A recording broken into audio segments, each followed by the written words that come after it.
Welcome to the only daily podcast focusing on compliance news of the day. Each morning, start your day with a cup of coffee and Tom Fox, the voice of compliance, to hear about 4 of the top compliance, corruption, or leadership stories you will need to start your day.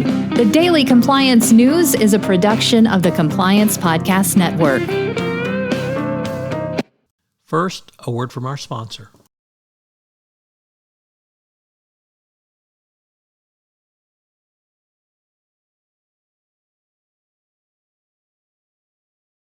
The Daily Compliance News for February 9, 2022, the Fake Letter Edition. And we begin with that story from Bloomberg about a insider trading who was convicted but got leniency from a judge. And one of the reasons was a letter from his ex-fiancée. Well, it turned out that the ex-fiancée didn't write the letter, the defendant did. And although he got probation the first time around, with 2 years probation. This time he got 15 months after pleading guilty to tampering, identity theft, and criminal contempt of court. So one more instance of why you shouldn't lie to a judge. Next up from the Wall Street Journal, Risk and Compliance Journal, Dylan Tokar reporting, the American Bar Association, of which I am a member, has once again passed a resolution opposing reporting suspicious transactions. They claim that this will damage the attorney-client privilege.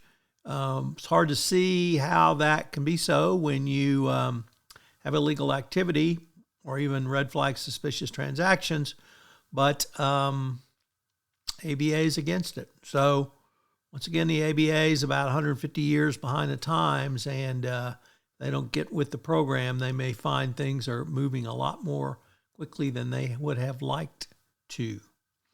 Next up from the ICIJ, that's the International Consortium of Investigative Journalists, is a story about how U.S. lawyers and bankers aided powerful Haitian tycoons over corruption.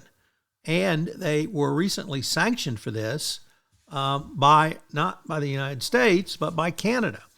In December, the Foreign Ministry of Canada sanctioned 2 persons who provided illicit financial and operational support to armed gangs in Haiti.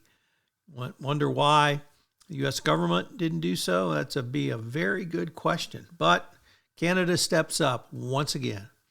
And our final story is about serial recidivist, serial corrupter, serial engager of lots of activity that will put you on Santa's naughty list.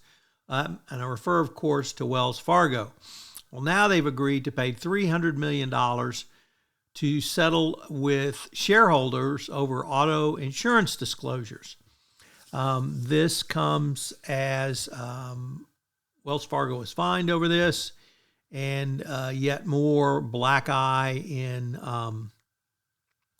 the sordid affair of Wells Fargo. Maybe they got insurance to cover all this, so maybe they don't care. Nevertheless, another $300 million paid by Wells Fargo. The Daily Compliance News is a production of the Compliance Podcast Network and a proud member of C-Suite Radio. Thanks so much for listening. I hope you'll join me again tomorrow.